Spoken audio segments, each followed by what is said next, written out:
میرے معززین قدر واجب احترام بھائیوں دوستوں بزرگوں،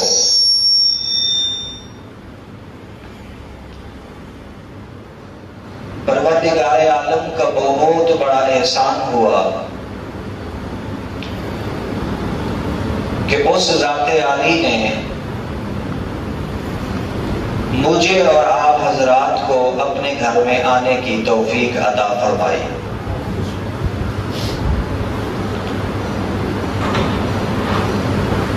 اللہ رب العالمین کے فضل سے رمضان المبارک کا دوسرا عشرہ شروع ہو چکا ہے اور بڑے خوش نصیب ہیں وہ لوگ کہ جو اس رمضان المبارک میں اللہ کو راضی کرنے کی کوشش میں لگے ہوئے ہیں۔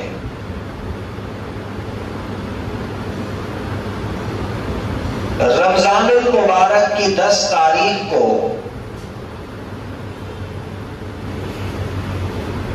سیدہ خدیجۃ الکبریٰ رضی اللہ تعالی عنہا ان کا وصال ہوا، تو اس مناسبت سے سیدہ خدیجۃ الکبریٰ رضی اللہ تعالی عنہ کے خصائل حمیدہ کو مختصر انداز میں بیان کرنے کی کوشش کروں گا۔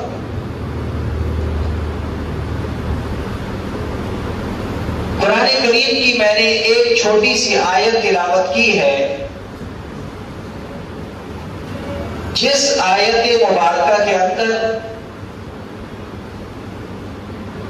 اللہ رب العالمین نے حضور علیہ السلام کو فرمایا کہ ہم نے آپ کو تنگ دستی کے عالم میں پایا فأغنا، تو ہم نے آپ کو مالدار کر دیا۔ محدثین کرام اور مفسرین کرام نے لکھا ہے کہ اللہ نے اپنے حبیب کو کیسے مالدار کیا۔ وہ فرماتے ہیں کہ 3 شخصیات ایسی خوش نصیب ہیں جو اللہ نے اپنے محبوب کو عطا کر دی۔ ان میں سے ایک حضرت خدیجۃ الکبریٰ ہے، حضرت ابوبکر صدیق ہیں، اور تیسرے حضرت عثمان غنی ہیں۔ اس وقت حضرت خدیجۃ الکبریٰ بھی مکہ کی مالدار عورتوں میں سے تھی، حضرت صدیق اکبر بھی مالدار لوگوں میں سے تھے، اور حضرت عثمان غنی بھی۔ تو جب یہ ایمان لے کے حضور کی خدمت میں آ گئے تو گویا ان کا مال وہ اپنے محبوب کا مال ہو گیا۔ اور یہ عجیب بات ہے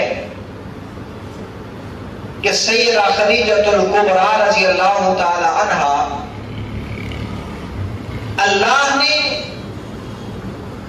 ان کو کئی ایک خصوصیات سے نوازا تھا۔ حسن و جمال بھی عطا کیا تھا، اللہ نے مال بھی عطا کیا تھا، اور حسبی نسبی شرافت بھی عطا کی تھی۔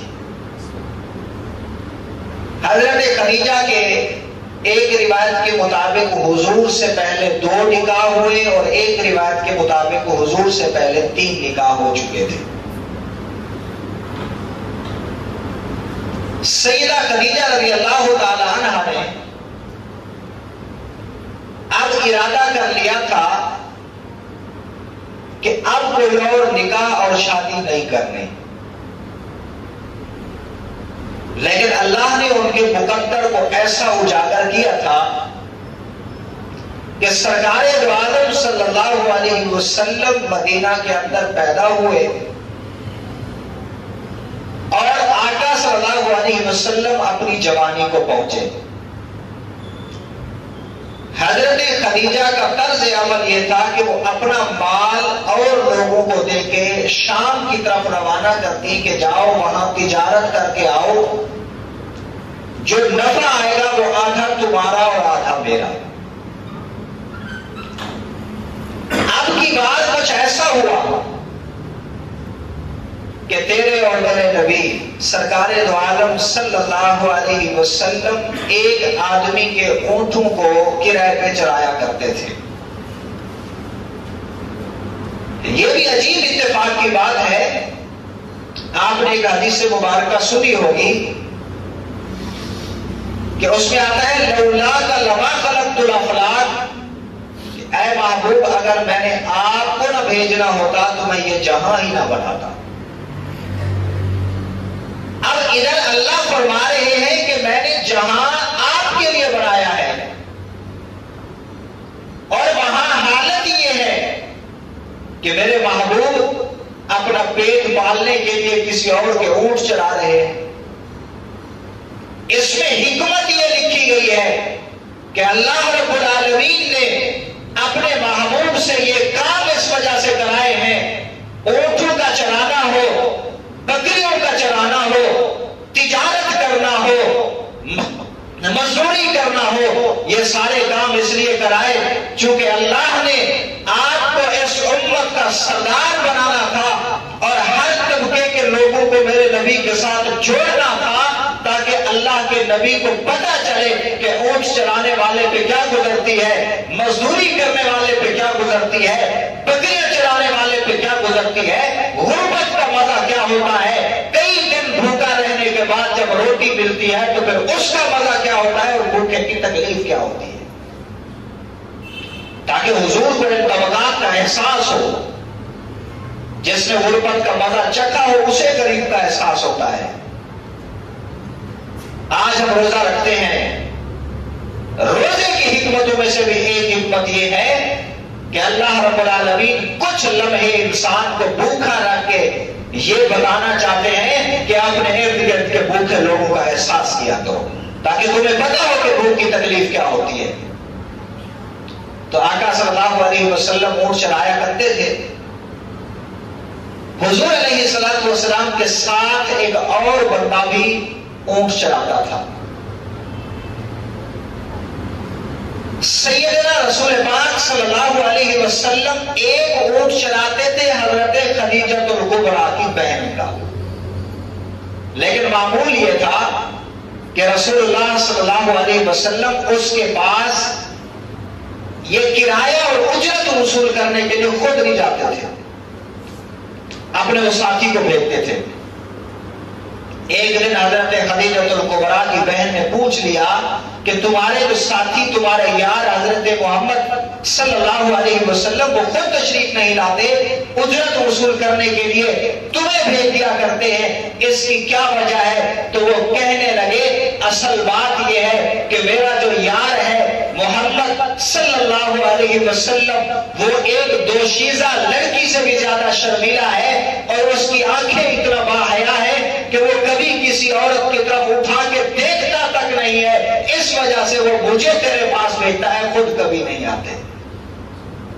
تو جب انہیں پتا چلا کہ اتنی دیانت دار ہیں کہ عورتوں سے گفتگو کرنا، ان سے بات کرنا، ان کی طرف دیکھنا بھی گوارا نہیں کرتے، تو ایک دن بیٹھے بیٹھے حضرت خدیجہ الکبریٰ کو جا کے یہ حال بتا دیا. اب ان کے مقدر جاگنے تھے، انہوں نے پیغام بھیجا کہ اے محمد صلی اللہ علیہ وسلم، میں چاہتی ہوں کہ تم میرا مال لے کے شام جاؤ اور وہاں تجارت کر کے آؤ. میں نے تمہاری دیانت و صداقت کے قصے سنے ہیں، جتنا میں کسی اور کو نفع دیتی ہوں میں اس کا دگنا آپ کو دوں گی. اب رسول اللہ صلی اللہ علیہ وسلم اپنے چچا کے پاس پہنچے، جا کے یہ ماجرا سنایا. انہوں نے کہا اے بھتیجے محمد، جب رزق خود آ رہا ہو تو اسے ٹھکرایا نہیں جاتا، لہذا ان کی پیشکش کو قبول کرو اور جاؤ تجارت کر کے آؤ. تو آقا صلی اللہ علیہ وسلم نے حامی بھر لی. اب حضرت خدیجہ نے حضور علیہ السلام کو مال بھی دیا اور ساتھ 2 غلام بھی دیے. حدیث کی کتابوں میں لکھا ہے کہ حضرت خدیجہ نے غلاموں کو کہا کہ تم نے مال پہ نگاہ نہیں رکھنی، تم نے محبت پہ نگاہ رکھنی ہے. یہ نہیں دیکھنا کہ مال کہاں تجارت کر رہے، کس کو دے رہے ہیں، اور اور کس سے لے رہے ہیں؟ میں تمہیں مال دیکھنے کے لیے نہیں بھیج رہی، اس لیے کہ مجھے محمد عربی کی صداقت پہ، امانت پہ، دیانت پہ، شرافت پہ بھرپور یقین، اعتماد اور بھروسہ ہے۔ میں تو اس لیے بھیج رہی ہوں کہ تم جاؤ، محمد عربی کی عبادت کو دیکھو، ان کی صداقت کو دیکھو، ان کے شب و روز کو دیکھو، ان کے اخلاق کو دیکھو، ان کے ساتھ اللہ کے کیا کیا معاملات ہوتے ہیں، اس کو دیکھ کے آؤ۔ چونکہ حضرت خدیجہ کے دل میں ایک بات نے جنم لیا تھا کہ محمد عربی سے میں نے نکاح کرنا ہے۔ اب یہ غلام گئے حضور کے ساتھ، جب واپس آئے ہیں تو جتنا سالانہ حضرت خدیجہ کو نفع ہوتا تھا اس سے کئی گنا بڑھ کے حضور کو نفع ہوا، اور وہ نفع لے کے آئے۔ حضرت خدیجہ نے اپنے غلاموں سے پوچھا کہ تم نے اس سفر میں کیا چیزیں دیکھی ہیں؟ تو وہ غلام کہنے لگے کہ ہم نے دیکھا ہے کہ جب چلتے چلتے اس محمد عربی پہ دھوپ پڑتی تھی تو غائب سے ایسا انتظام ہوتا کہ آپ کے اوپر بادل آ کے سایہ کر لیا کرتے تھے، اور کبھی چلتے چلتے ہم نے یہ بھی دیکھا ہے کہ جہاں سے حضور گزرتے وہاں درخت جھک کے اس نبی کو، اس وقت نبوت کا تو اعلان نہیں ہوا تھا، محمد عربی کو جھک کے سلام کرتے تھے۔ جب یہ سارے واقعات آگے بتائے تو حضرت خدیجہ الکبریٰ اس وقت ان کی عمر 45 سال تھی اور میرے نبی کی عمر 25 سال تھی۔ نکاح کا پیغام بھیجا کہ میں آپ سے نکاح کرنا چاہتی ہوں۔ تو نبی کریم صلی اللہ علیہ وسلم نے اپنے چچا سے مشورہ کیا، ان کی اجازت سے اس مکہ کے شرفاء کو اکٹھا کیا گیا اور ان کی موجودگی میں حضرت خدیجہ اور محمد عربی کا نکاح پڑھا دیا گیا۔ تو اس حیثیت سے حضرت خدیجہ کا جتنا بھی مال تھا گویا کہ وہ محمد عربی کا ہو گیا۔ وَوَجَدَكَ عَائِلًا فَأَغْنَىٰ، رب کہتے ہیں ہم نے آپ کو غربت اور تندرستی کے عالم میں پایا تو آپ کو غنی کر دیا۔ حضرت عباس رضی اللہ تعالیٰ عنہ کے ایک دوست تھے، ان کا نام ہے عفیف کندی۔ یہ شہر میں آیا کرتے تھے سامان خریدنے کے لیے۔ تو ایک دفعہ یہ شہر میں آئے، اپنے مقصد کو پورا کرنے سے پہلے خیال آیا کہ میں اپنے یار عباس سے تو مل لوں۔ جب حضرت عباس سے ملنے کے لیے آئے تو عجیب منظر دیکھا۔ دیکھتے کیا ہے کہ مسجد کے اندر آگے محمد صلی اللہ علیہ وسلم ہے، ان کے پیچھے علی اور مرتضیٰ ہیں، اور ان کے پیچھے خدیجہ الکبریٰ ہے۔ یہ تین نماز پڑھ رہے ہیں۔ اب عفیف کندی نے یہ ماجرا پہلی دفعہ دیکھا تو حیران ہوا اور کہنے لگا، اے عباس، یہ میں عجیب نہیں دیکھ رہا، یہ انوکھا ماجرا نہیں ہے کہ آگے محمد عربی، ان کے پیچھے علی اور مرتضیٰ ایک بچہ، اور پیچھے خدیجہ الکبریٰ ایک عورت ہے۔ عباس کہنے لگے ہاں یہ عجیب منظر ہے، یہ عجیب تبدیلی ہے، اور یہ ساری کائنات کو بدلنے کے لیے محمد عربی ایک کلمہ لے کے آئے ہیں، اور یہ اسی کا نمونہ ہے کہ اب اس وقت کائنات کے اندر صرف خدا کو ماننے والے یہی تین اشخاص ہیں، یا محمد عربی ہے، یا علی اور مرتضیٰ ہے، اور یا خدیجہ الکبریٰ ہے۔ شاید ایمان لانے کے بعد فوراً یہ واقعہ ہے، وگرنہ حضرت ابو بکر صدیق بھی اس کے فوراً بعد ایمان لا چکے تھے۔ اب یہاں ایک سوال اٹھتا ہے، حضرت خدیجہ نے مان تو لیا حضور کی نبوت کو، لیکن گھر میں بیٹھ کے ساتھ دے سکتی تھی نا، مسجد میں کیوں آئی ہے؟ یہ ان کی طرف سے وفاداری کا اعلان تھا کہ میں محمد عربی کا ساتھ دینے کے لیے آئی ہوں، صرف گھر میں نہیں بلکہ جہاں حضور ہوں گے وہاں میں بھی ان کا ساتھ دینے کے لیے ساتھ ہوں گی۔ اس لیے مسجد میں آئی تھی نماز پڑھنے کے لیے، اور میرے نبی کو بھی ان سے بڑا پیار تھا، بہت زیادہ پیار تھا، اس لیے کہ حضرت خدیجہ نے اسلام کو تقویت دی ہے، اسلام پہ مال خرچ کیا ہے، اسلام پہ محنت لگائی ہے، حضور کا ساتھ دیا ہے۔ اللہ کے نبی جب دعوت دینے کے لیے جاتے تھے، سرکار دو عالم صلی اللہ علیہ وسلم ابتدا میں جب اسلام کی دعوت دینے کے لیے جاتے، پھول نہیں برسائے جاتے تھے، میرے نبی پہ کوڑا کرکٹ بھی پھینکا جاتا تھا، اللہ کے نبی کو باتیں بھی سنائی جاتی تھی۔ جب حضور تھکے ہارے صبح کے نکلے ہوئے شام کو واپس آتے تھے تو یہی خدیجہ ہوتی تھی جو حضور کے سر کے پاس بیٹھ کے کبھی حضور کا سر دباتی، کبھی حضور کے کندھے دباتی، کبھی حضور کے پاؤں دباتی، ادھر سے حضرت رسول پاک کی خدمت بھی کرتی تھی جسمانی طور پہ طاقت پہنچانے کے لیے، اور وہاں پاس بیٹھا کے میرے نبی کے حوصلے بھی بڑھاتی تھی کہ اے محمد عربی، اللہ نے جو کام تمہارے ذمہ لگایا ہے حوصلہ پست نہ کرنا۔ کیا ہوا کہ آج یہ عرب والے آپ کے مخالف ہیں، ایک دن آئے گا یہی لوگ جو آپ پہ پتھر برساتے ہیں آپ پہ پھول برسائیں گے، یہی لوگ جو آپ کے راستے میں کانٹے بچھاتے ہیں آپ کے لیے راستے سیدھے کریں گے، یہی لوگ جو آپ کے مخالف ہیں ایک دن آئے گا یہی لوگ آپ پہ غلام بن کے دکھائیں گے۔ حضور کے حوصلے بڑھاتی تھی۔ کیا وہ واقعہ نہیں سنا؟ حضرت عائشہ صدیقہ رضی اللہ تعالی عنہا فرماتی ہیں کہ اللہ نے مجھے حسن بھی عطا کیا تھا، اللہ نے مجھے بڑی خصوصیات سے نوازا ہے، اللہ نے مجھے نسبی شرافت بھی عطا کی ہے، ابو بکر صدیق جیسا باپ دیا، مجھے کبھی کسی عورت پہ رشک نہیں ہوا، رشک نہیں ہوا۔ رشک کہتے ہیں اپنی زبان میں کہ کاش میں بھی اس جیسی ہوتی، یہ کبھی میرے دل میں نہیں آیا، اس لیے کہ اللہ نے مجھے خود کو ایسا بنایا تھا۔ فرماتی سوائے ایک عورت کے، اور یہ عورت بھی وہ ہے جو اس وقت دنیا میں موجود نہیں تھی، وفات پا چکی تھی، یہی حضرت خدیجہ الکبریٰ۔ وہ اس لیے فرماتی ہے جب اللہ کے نبی گھر میں تشریف لاتے تو حضرت خدیجہ کا تذکرہ شروع فرما دیا کرتے تھے، حضرت خدیجہ کی تعریفیں ہونے لگتی تھی، حتیٰ کہ بسا اوقات ایسا ہوتا جتنا لمحہ حضور گھر میں بیٹھتے اتنا لمحہ حضرت خدیجہ کی تعریف ہی کرتے رہتے، اور جب گھر سے باہر جانے لگتے تو بھی ان کی تعریف کر کے اپنے گھر سے باہر نکلا کرتے تھے۔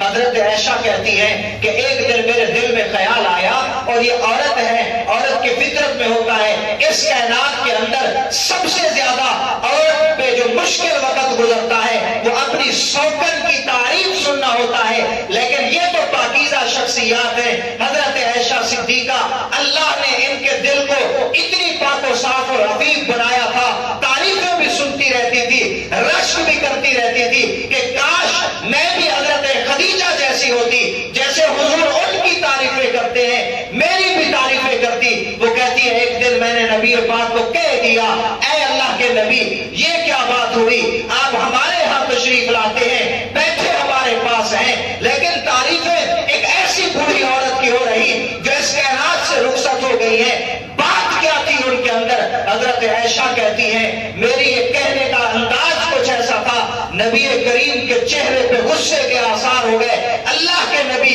بیٹھے تھے تو کھڑے ہو گئے، حتیٰ کہ غصے کی وجہ سے حضور کی پیشانی کے بال بھی کھڑے ہو گئے۔ حضرت رسول پاک صلی اللہ علیہ وسلم کہنے لگے انہا کانت کانت کانت، فرمایا عائشہ یہ خدیجہ اس کائنات کے اندر ایک ہی تھی، ایک ہی تھی، ایک ہی تھی، اس جیسا کوئی نہیں، تم اس کے بارے میں بات کرتی ہو۔ حضرت عائشہ فرماتی اللہ کے نبی کا غصہ دیکھ کے میں نے حضور سے بھی معافی مانگی، اللہ سے بھی معافی مانگی، اور اس وقت میں نے تہیہ کر لیا کہ آج کے بعد حضرت خدیجہ کے بارے میں ایک لفظ بھی نہیں بولوں گی۔ یہ محبت تھی۔ اور ایک جملہ اور بھی ہے نبی کریم صلی اللہ علیہ وسلم کا، اللہ کے نبی فرمایا کرتے تھے عائشہ آج تم میرے ساتھ ہو اور یہ وقت وہ ہے میں جہاں بھی جاتا ہوں لوگ میری انتظار میں ہوتے ہیں، میں جہاں بھی جاتا ہوں استقبال کیا جاتا ہے، میرے غلام ہیں، میرے ساتھ میری جماعت ہے، آج میں وضو کرتا ہوں تو پانی نیچے نہیں کرنے دیا جاتا، اگر بال بنواتا ہوں تو ایک بال بھی زمین پہ نہیں جانے دیا جاتا۔ اور خدیجہ اس وقت کی میری ساتھی ہے، جب میں باہر جاتا تھا لوگ پتھر برساتے تھے، میں گھر میں آتا تھا خدیجہ میرے آنسو بھی پوجا کرتی تھی، میرے جسم کو بھی صاف کیا کرتی تھی۔ اور حضرت عائشہ نے عجیب ماجرا دیکھا، ایک دفعہ اللہ کے نبی کے پاس ایک عورت آئی ہے، عمر کی بوڑھی تھی، سال زیادہ حضرت خدیجہ 45 سال کی تھی جب حضور سے شادی ہوئی، تو اس وقت ان کی جو سہیلیاں تھیں وہ بھی ان کی ہم عمر ہوگی. نبی کریم کے پاس آئی تو اللہ کے نبی کے پاس جب تک بیٹھی رہی حضور ان کے ساتھ بیٹھے رہے، باتیں کرتے رہے. اب حضرت عائشہ فرماتی ہے میں نے دیکھا یہ عورت پہلی دفعہ آئی ہے، بوڑھی عورت ہے، اللہ کے نبی باہر اتنا لوگ انتظار کر رہے ہیں اور اس کے ساتھ حضور بیٹھے ہیں، باتیں کر رہے ہیں. جب عورت اٹھ کے گئی، خود اپنی مرضی سے اٹھ کے گئی، تو میں نے نبی کریم صلی اللہ علیہ وسلم سے عرض کیا یا رسول اللہ، باہر سردار انتظار کر رہے، آپ کے یار انتظار کر رہے، صحابہ کرام انتظار کر رہے، اور ادھر ایک بڑی عورت آتی ہے، بظاہر وہ اچھے خاندان کی اعلیٰ قسم کی عورت نہیں لگتی، آپ نے اسے اتنا وقت دیا ہے. نبی کریم صلی اللہ علیہ وسلم نے فرمایا عائشہ تمہیں پتا نہیں یہ عورت وہ ہے جو میری پہلی بیوی خدیجہ الکبریٰ کی سہیلی ہے، اور جب وہ ہوا کرتی تھی تب یہ میرے گھر میں ان کے پاس آیا کرتی تھی. جب یہ آتی ہے نا تو مجھے حضرت خدیجہ کی یاد آتی ہے. اور نبی کریم صلی اللہ علیہ وسلم جب گھر میں کوئی جانور ذبح کرواتے تھے تو قصاب سے کہہ دیتے اس کی بوٹیاں چھوٹی چھوٹی کر کے بناؤ. ایک دن ایک قصاب نے پوچھ لیا یا رسول اللہ یہ کس لیے؟ فرمایا اس وجہ سے کہ میری بیوی خدیجہ کی سہیلیاں بہت زیادہ ہیں، میں چاہتا ہوں کہ ان کی ہر سہیلی تک اس گوشت کا حصہ پہنچ جائے. آج کل ہم دیکھتے ہیں نا ہمارے والدین کے دوست زیادہ ہیں، بلکہ آج کل تو یہ بھی نہیں دیکھا جاتا. دیکھنا چاہیے، حدیث بات میں آتا ہے والدین کو راضی کرنا چاہتے ہو ان کے قرب و جوار والے، ان کے تعلق والوں سے تعلق جوڑو. یہ عجیب ماجرا دیکھا گیا، اللہ کے نبی نے اپنی بیویوں کی سہیلیوں تک بھی گوشت پہنچایا ہے. اپنی بیوی سے تعلق جو تھا اور ان کی سہیلیاں جو ان سے تعلق رکھتی تھی، اللہ کے نبی کے ساتھ ان کے گھر کے ساتھ جو ان عورتوں کا رشتہ تھا، تعلق تھا، اس کو برقرار رکھنے کے لیے، اس کو جوڑے رکھنے کے لیے، تاکہ ان کے ذہن میں یہ نہ آئے کہ آج خدیجہ چلی گئے تو ان کے گھر سے ہمارا تعلق نہ رہا. اور کیوں نہ ہوتا یہ؟ ایک دن نبی کریم صلی اللہ علیہ وسلم باہر تشریف لے گئے گشت کرنے کے لیے. اللہ کے نبی گھر سے باہر جایا کرتے تھے تاکہ لوگوں کے حالات معلوم ہوں. جب واپس آئے ہیں نا تو اللہ کے نبی کے جسم پہ، آقا صلی اللہ علیہ وسلم کے چہرے پہ غم کے آثار تھے. فوراً آ کے سو گئے اور اپنی بیوی حضرت خدیجہ سے کہنے لگے خدیجہ میرے اوپر کپڑا اوڑا دو. خدیجہ آگے پاس بیٹھی یا رسول اللہ بات کیا ہے؟ یہ پریشانی کس بات کی ہے، غم کس بات کا؟